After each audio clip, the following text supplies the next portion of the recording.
I don't want to do this. I really, really don't want to do this.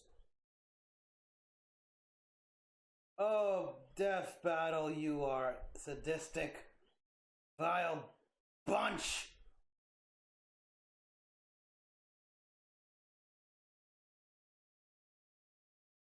For those who have been seeing my Death Battle reactions, you know how I felt with the Megazord versus Voltron? And you may have heard my thoughts on the Death Battle between the Tiger Zord and Epion. Just no way. And now this Death Battle here. It's one that I, on principle, cannot pick a side. It's just gonna hurt, regardless of the winner, it's gonna hurt me bad.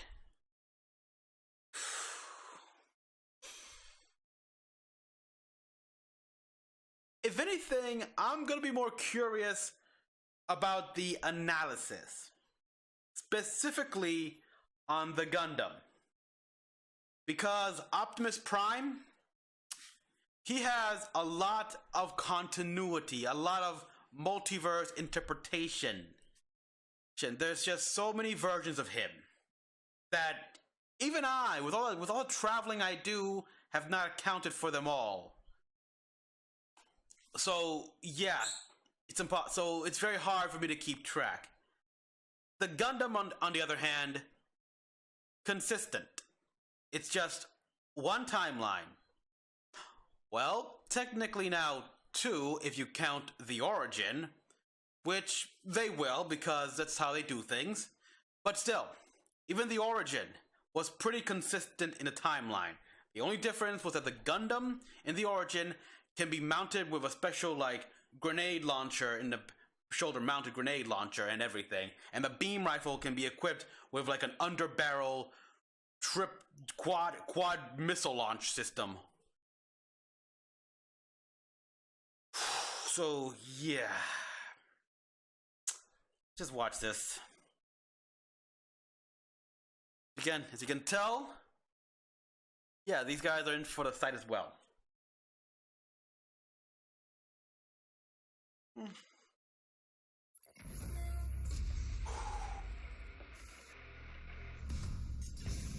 Oh boy. Oh boy. Across this vast world of different nations with different people, it is the clash of opinions which truly divides us. Yeah. However, there is one universal truth which absolutely everyone can agree on. Giant robots are freaking awesome! Yes! Like Optimus Prime, the original G1 Transformer. And the RX-78-2, the original Mobile Suit Gundam. These aren't just So any it's robots, they're the old school classics, the first of their kind, and we're in for a robo battle of East versus West. Well, Optimus was originally a Japanese toy. He's Wiz and I'm Boomstick. And it's That's our funny. job to analyze their weapons, armor, and skills to find out who would win a death battle. Okay. So this has gotten straight. They're sticking to the G1 continuity. Okay, that's what I'm getting. Also, technically, Optimus, he may be a robot, but the Cybertronians are not really as we considered robots. They're literally aliens that just evolve differently. And well, I guess that includes line continuity because in the G1 continuity they're completely different. And just Millions of years ago, on a Millions? distant planet called Cybertron, a great unrest grew between two factions of robotic beings. About The Decepticons 4 million years and the ago, Autobots. maybe more. With little The war warning, lasted for they 4 million found themselves years. entangled in So civil it's war. yeah. Led by that douchebag Megatron, the Decepticons started gunning down any bot they pleased for basically no reason. Yeah, including the some guy named Orion Pax. Orion Pax, which see. will be important later. Yeah, and the ideological comic G1 was the captain of a Rhodian, and he went on to challenge the Cybertronian Senate. Yeah, actually, I have read that comic book, actually, where he was a decorated officer, And when the Senate sent like their cronies to push him around and kill him, he pretty much beat them up, and then just strolled to the Senate, beat up every bomb they sent to intercept him, and just appeared right on the ground floor. Oh, battered and bruised, but Jesus, still made his speech. It was amazing. But yeah, this... What Megatron didn't know was that this seemingly random encounter would end up reshaping the universe. Thanks to a robot Gandalf, Orion Pax was Alpha rebuilt into Trion. something bigger, stronger, and way more recognizable. Yeah. The newest commander of the Autobots had risen. Optimus Prime! Autobots will never sacrifice freedom! Optimus is a powerful warrior with tons of awesome robo powers. As a transformer, he can scan nearby objects and morph his body to Surfing resemble and basketball? becoming a robot in Just disguise. like Decepticons, like dancing at Monte Crew? Has died 26 times throughout the whole transform. Yep. Yeah, this guy can't help but die. Age 9 million. Now I think he's a lot older. I'm pretty sure he's in the 30s at this point. Yeah, maybe. I don't know. Well, again, I could be mixing up continuities. His favorite is a classic 1979 Kenworth K100 tractor. An oldie but a goodie which sports 500 horsepower and can book it over 80 miles per hour. He even gets a trailer which, when he doesn't need it, mysteriously disappears into thin air. No, really, where the hell does that thing go? It goes into its own personal subspace storage dimension. Ugh, seriously, Boomstick. Built around, cannot transform. I need to know. More importantly, the life force of every Okay, so transformer cartoon resides trailer in teleports back. Okay, the trailer is teleported back to base via a... Huh. Okay, as in the Jap cartoon. Spark, sort of like a soul. And Pretty Optimus exactly is the soul. no different, except that his spark gives him a few unique abilities. Yeah, expect. his spark's pretty rare. Compared to other robo people, it gives him increased strength, speed, and durability. What do you expect? He One can of shoot 13? laser beams from his hands, fly I don't- with either I don't care what they say. or his feet I know boosters, G1, and but I move don't care. his limbs around while they're detached like some sort of ghost robot Rayman. Ooh! Optimus is referred to as a 0.1%er. That is how 0.1%er. rare a being of his caliber is. Whoa, really? All those people on Wall The Street binary were binding protesting. nigga. Even then, many of Optimus's abilities are further enhanced thanks to his possession of one of the most powerful artifacts in Cybertron's history. The Matrix, of leadership. A piece of Primus' own spark. It's just a piece of robot god. Yes, The Matrix exactly. is a conduit for the power of Primus, Yeah, the the comic creator of book. the Transformer race. With this, Optimus can heal some of his most grievous wounds. What? Not all the time. Like, you know, when he died. and use the power of the Don't Matrix remind me. to light Don't- our darkest hour. He died for our sins. Well, he has an impressive arsenal But to he came back. hopefully keep that particular problem from coming up again. Yeah. Yeah, never again. A lot again. It seemed, back then it felt like they didn't have the concept of the spark all set down. Yeah, he dies a lot. Hell, in freaking episode of Prime, it's like he wants to die. Like you Regardless, smokescreen. he wields the Ion Blaster, a giant Fusion gun Act, cannon which Energon drive Sword, one hands Japan, like a Command. boss. This big old rifle fires bolts of energy strong enough Nature's to leadership. take down most Decepticons, and can even be fired into space from ground level. Even better, it never seems to run out of ammo. One can only dream. As long as he's got Optimus Prime Energon. also carries numerous weapons composed of Energon, a raw energy force used by Transformers to power their technology and, well, themselves. Yeah, He's the got life, a the ammunition. Energon axe The- and the energy, Energon the lifeblood. sword. Perfect for slicing up robots of all Good game. I like sizes. that game. And I guess they probably work pretty good on people too. Oh, yeah. Fighting fire with fire, Optimus may be Prime led honorable, the fight but- against the But will do whatever it takes to save others. He once fought his way into a Cybertronian Senate using the corpse of his friend. Oh, yeah. I remember when I was talking about the IDW comics. Yeah. Basically, those gang members, they killed Optimus' friend, one of those spring gams. However, they just chopped his head off.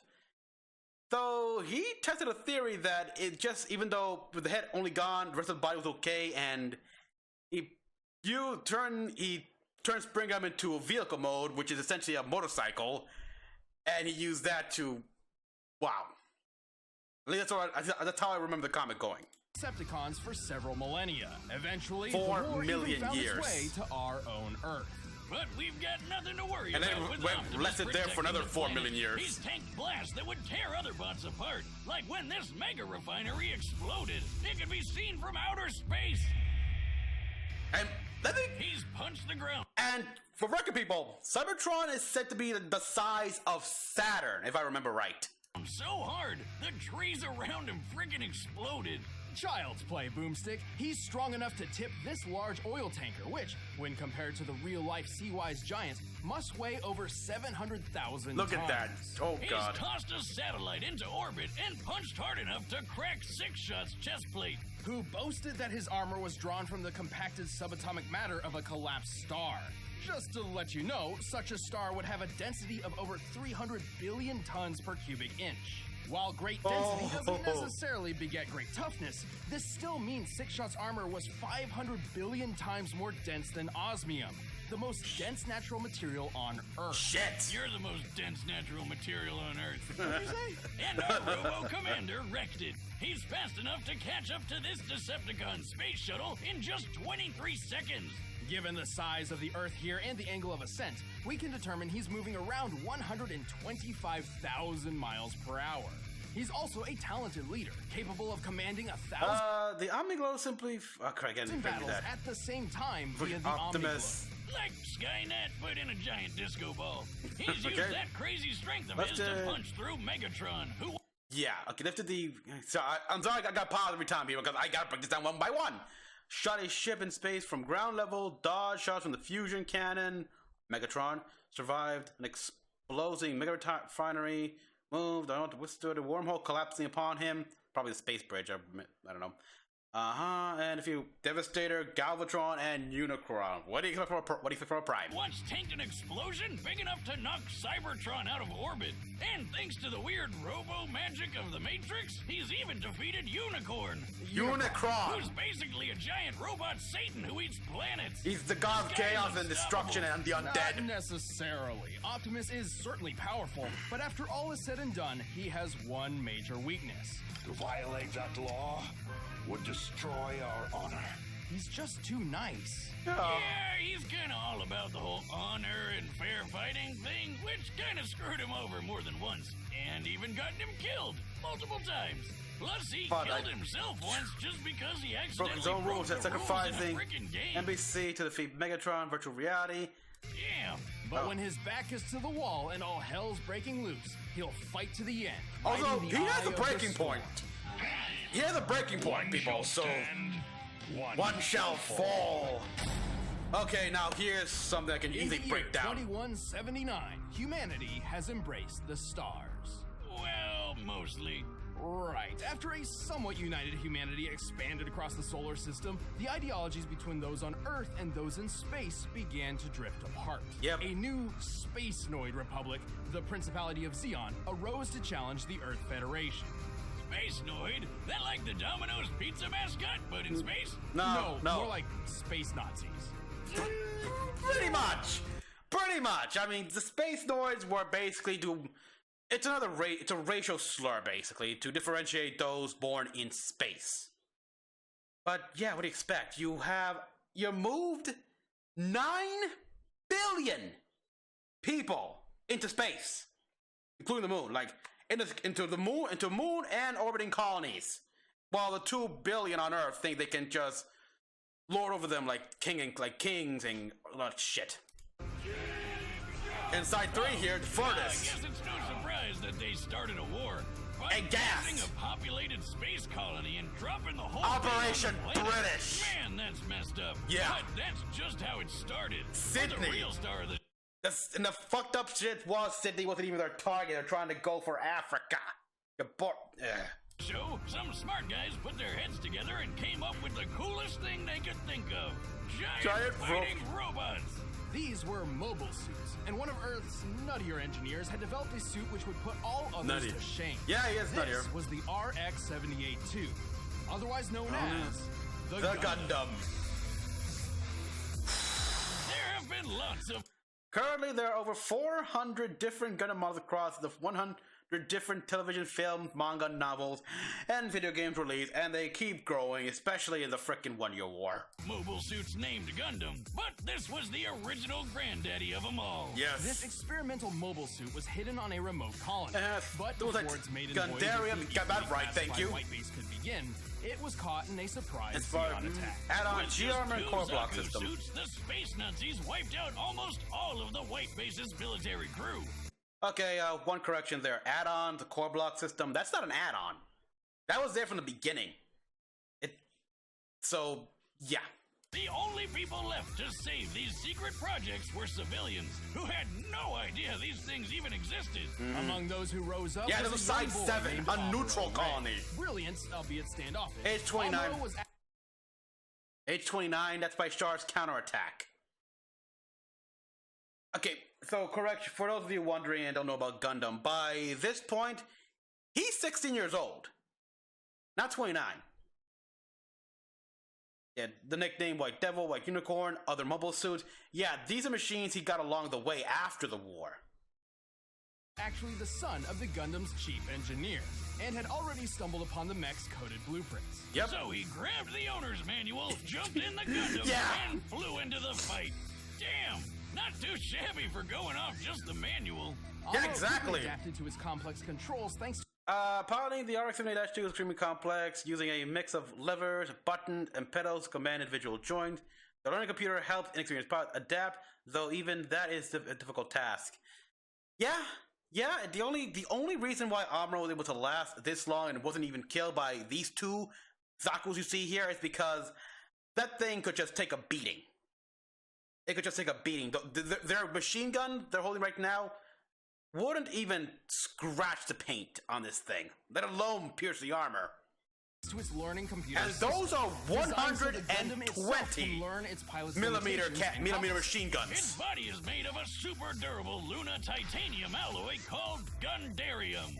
Of course. Okay, another thing here. I'm sorry, I gotta do this. I wouldn't be living up to my name if I don't do this. Gundarium, yes, it was named that after the war in honor of the Gundam. It was still called Luna Titanium after this, during the war. Yet another fictional metal that's way better than anything in real life. For weapons, it's got twin 60mm Vulcan guns What? for ears. It's Forearm got a on the shield that shield, can block yes. shots strong enough to take down warships, and a gravity hammer, a supersized flail Gravity that's hammer? rocket propelled. Whoever came up with that is my goddamn hero. Same as the guy who built the ultra-destructive beam rifle. That would be the ingenious Dr. Minovsky. Thanks to him, the beam rifle is a marvelous feat of weapons engineering. Expensive as Minovsky all has hell. developed a way to miniaturize the enormous megaparticle cannons found on warships without losing any power. The result Yes. is a Gundam-sized rifle that can take down entire fleets of ships all on its own. It's like having a pistol with all the power of 1,000 tanks. A single shot could Pretty much. easily tear through a 13,000-ton Musai-class warship. Given the official stats of this ship, to tear it asunder like so would require a strike worth nearly 9,000 tons of TNT. Sure, the beam rifle only has 16 shots, but who really cares when you Yeah, just pretty need much. one? Last but not least, the Gundam carries two retractable beam sabers. Because you can't have space battles without royalty-free lightsabers. But all these amazing weapons would be useless Yeah, the Gundam cockpit can double as an escape pod, or it can combine with the G-Armor module to specialized assignment. That was a dumb thing, the G-Armor. But yeah, that was the whole point of the core block system as an escape pod. without an exceptional pilot. Despite still technically being a civilian, Amuro became the main pilot for the Gundam. The only one left. Turns out his skill was mostly thanks to his previously unknown abilities. Amuro was a new type. Like, Pokemon? No. Apparently, humankind was never meant to live under gravity's pull. That's- In space, without it literally weighing down their souls, some humans developed psychic powers. That is the dumbest backstory for why someone gets powers. And we've heard a lot of them, Wiz. Oh boy, Zeon Dekum, you got so much wrong here. So, well, he was Yes, it was the belief that actually they got a lot of stuff wrong here. I gotta point this out, but the new type phenomenon theory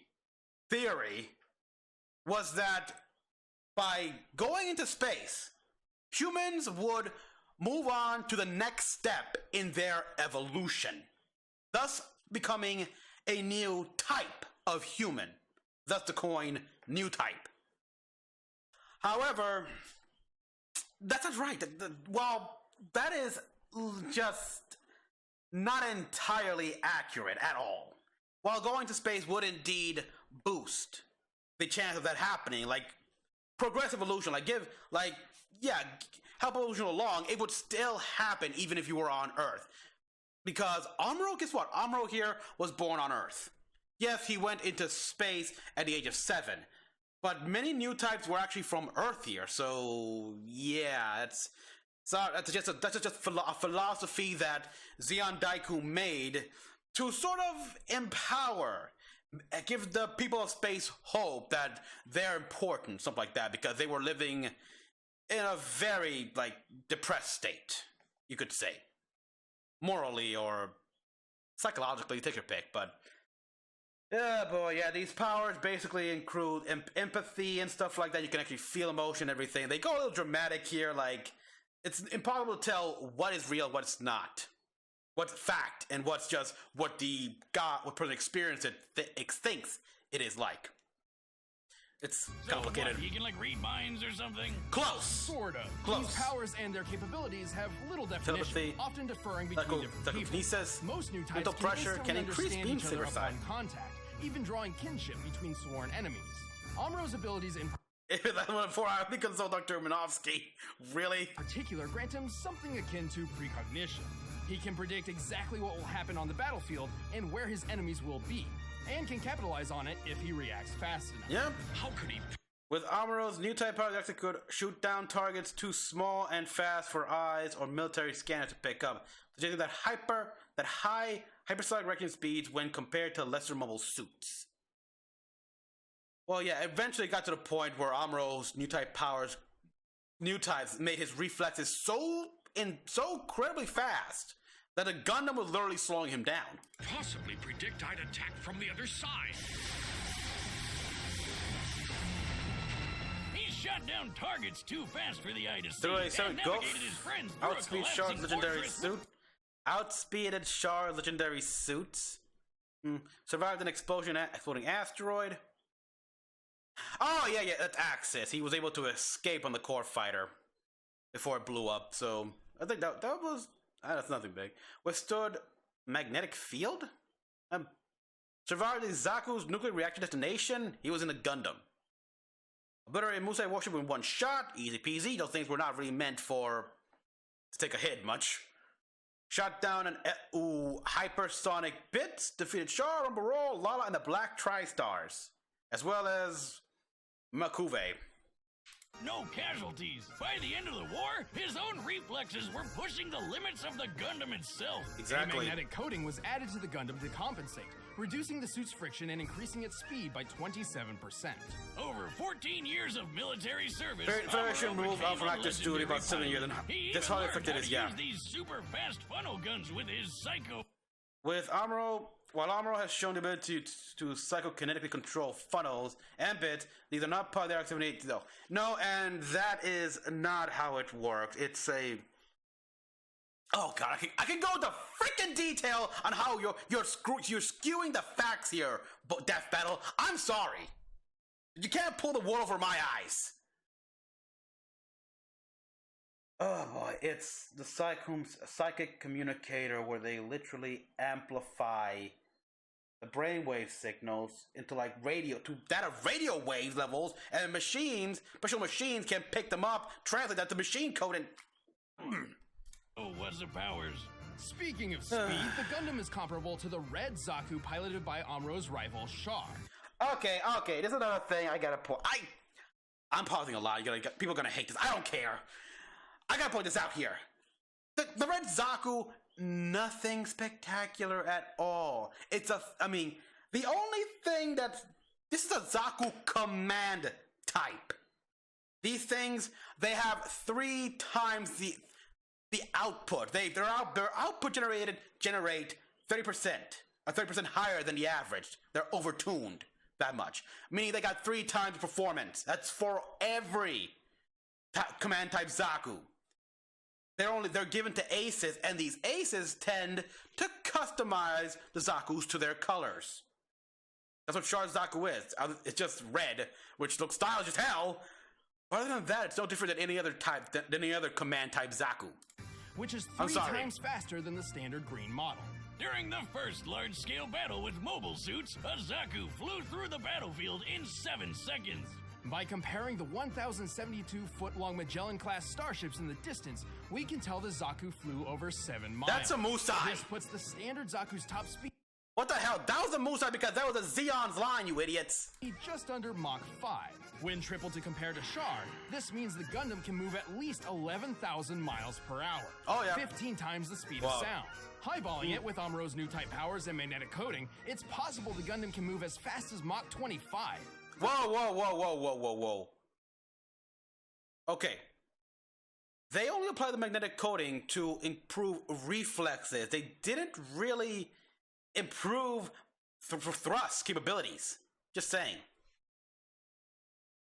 And red area begin to pull heat proof shield. So anything over that would put it dangerously close to re-entry speeds, which its chassis cannot survive on its own. Yeah. The Gundam is strong enough to lift and throw this goofy mobile suit. Hey! Enough A to Guff? That's a goof now, trust me. Don't insult the Guff. Even I respect that thing. It survived plenty of really big explosions, including a detonating asteroid and a nuclear blast which wrecked Amuro's home colony. I bet it could wipe out the space Nazis all on its own. It nearly did. Yeah, it did. Amuro and his Gundam were instrumental to the war effort. It doesn't matter how much the Gundam was burned. It would always stand up, dispel the fear, and fly.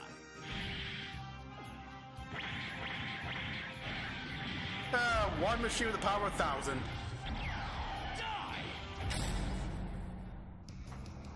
All right, the combatants are set. Let's end this debate once and for all. It's time for a death battle! Giant robot face! Oh boy. Oh god, this is gonna hurt me. But yeah, death battle. You know what? Next time you put Gundam into anything, call me. Send me a message. Because, geez Louise, you need to get your facts ironed out big time. That's all I'll say, so let's get this torture session over with. Oh, it's the Ark! Oh! Amuro, come in. Where are you? I'm checking something out, Sayla. It's more than Get your More than me. white base. If there's trouble, we can't send Impressive! Okay, love the work and love the animation. Oh, thank you for this is beautiful right here. If they had to do this, they had to do it like this. Well, I told you. Mama suit my ass. There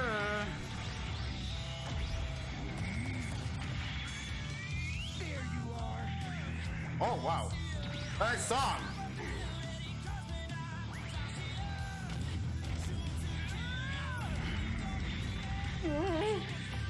Oh boy. The song. Decepticon, I have been in battle for countless eons. Yeah, that's true. Optimus does have the event experience.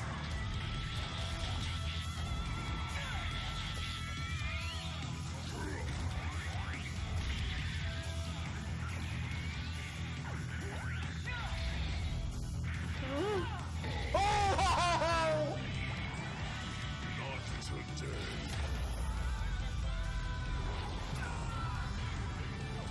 Oh, yeah. Oh. Oh God. Oh, what the? Okay, no, wait, the Gundam would not survive that. Uncontrolled re-entry like that, No. No. I hate gravity. Yeah, really? Oh.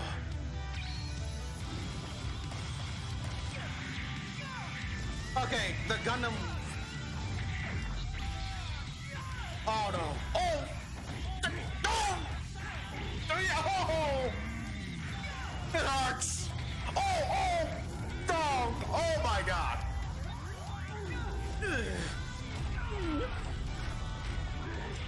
Oh! Oh! With the treads, the tires. Wait, what? The Gundam would not be able to do that. What? So, oh my! Wait, what? Where did that beam center come from? I must stand, so you shall fall. Yeah. Oh.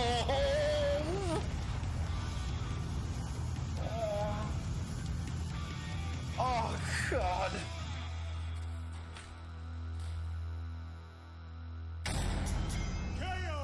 He's got the touch. He's got the power. Oh, yeah, he Gundam does. was an impressive machine, and Amuro Oh, Oh, this one hurt me in so many ways.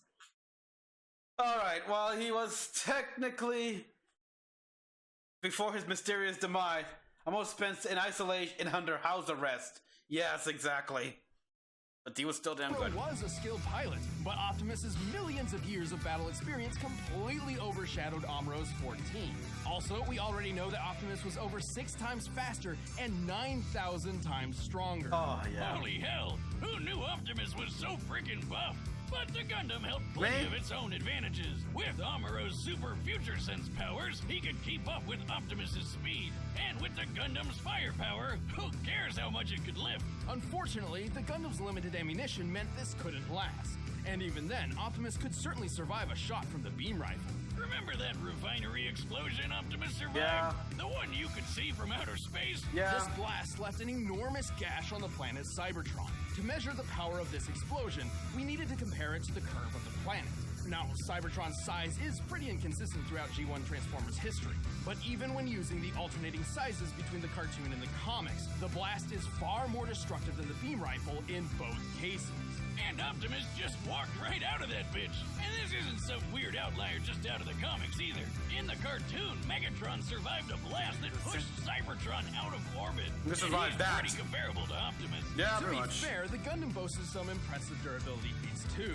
Like when Amuro accidentally blew up a Zaku's nuclear reactor right in his own face. Hey, give His him a own break. back. It was his first time. This explosion created a hole in the space colony which sucked out Amuro's father. Whoops. And- On the bright Yay. side, he's gonna save some money on Father's Day gifts, right? And with his Yeah. height in mind, we deduced the scope of the explosion. It's over 150,000 kilotons of TNT. Damn. That's 10,000 times more powerful than the bomb that dropped on Hiroshima, but still nowhere Wow. close to the refinery explosion Optimus survived. Also, the Gundam couldn't dodge Optimus's ion blaster forever. It was fast enough to Yeah. strike targets in orbit from ground level. That puts its laser speed over 3 million miles per hour. Even when he knew it was coming, Amuro couldn't react quick enough to dodge or block anything that fast. And even then, Optimus's time in the Omniglobe proves he can think way faster than Amuro. And just to blow your mind even more, in order to obliterate Unicron with the Matrix, the energy output must have equaled more than 40 Yoda tons Yoda of TNT. tons of Like wow. the Star Wars game. Yoda And tons. you know what they Okay. say? Size matters not, especially when Optimus has defeated opponents as big as Devastator. The Gundam was a powerful mobile suit with some astonishing firepower, I mean, but was ultimately outmatched by the Autobot's strength, speed, durability, and experience. I'd say Optimus was primed for this fight. The winner I'll is go. Optimus I'll give you that. Thanks for watching, guys. If you want to see the exclusive commentary on this episode, just click that little box over there. And if you want the battle music for yourself, click the link down below and you can get it off iTunes. See you in the next one. Who's next? The first ever live action death battle. Nightwing versus. Oh wow.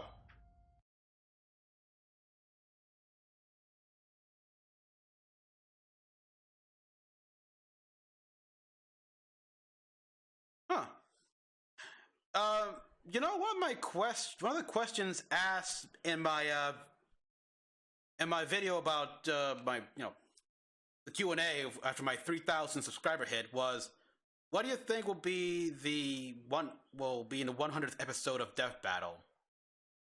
I thought it'd be great if they do a live action. Wow. Lucky guess, but this isn't the 100th episode yet, is it? I don't think so. This will be like 99 or something like that. I think we're missing some. Okay, but in all honesty, I hate just because I knew it was so obvious it was gonna happen. I'm sorry. Optimus just takes so much, and even with new type abilities, there's only so much Amuro can do with that. I mean, hell, the Gundam, it would not survive the likes of something like the Wing Zero. It would not survive something like the Freedom. It would not survive something like the Exia.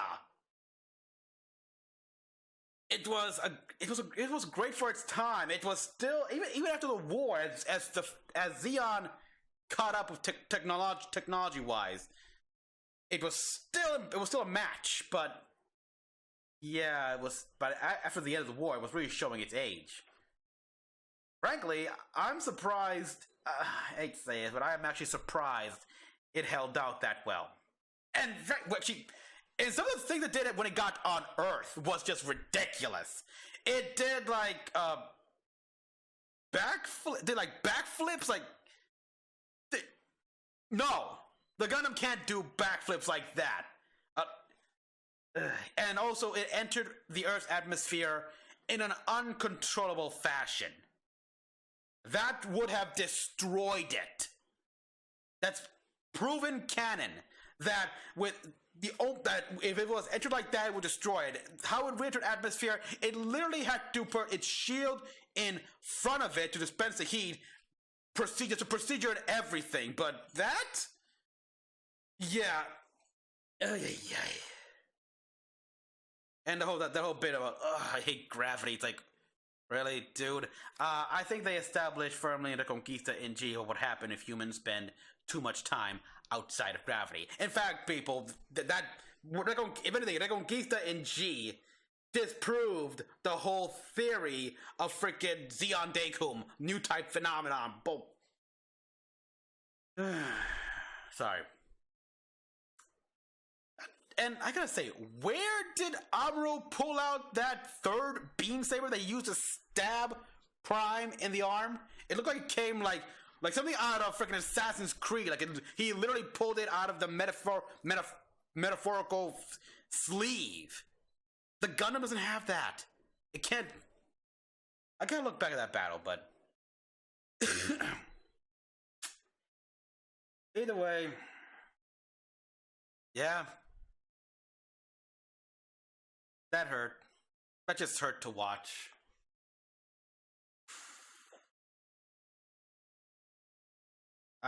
Okay, I'm good. I'm good. Well, not that good. And seriously, Death Battle, Wiz, Boomstick, Wiz especially, Wiz.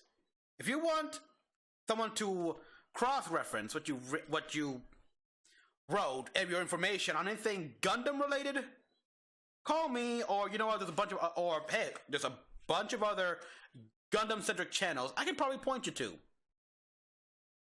So, without further ado, everyone, thank you all for watching. I hope you all enjoyed watching me pain and suffering and just experience inner turmoil.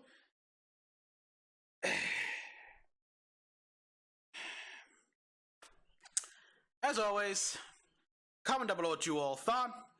Like and subscribe for more videos. Until the next one, this is Mecha-san, logging out.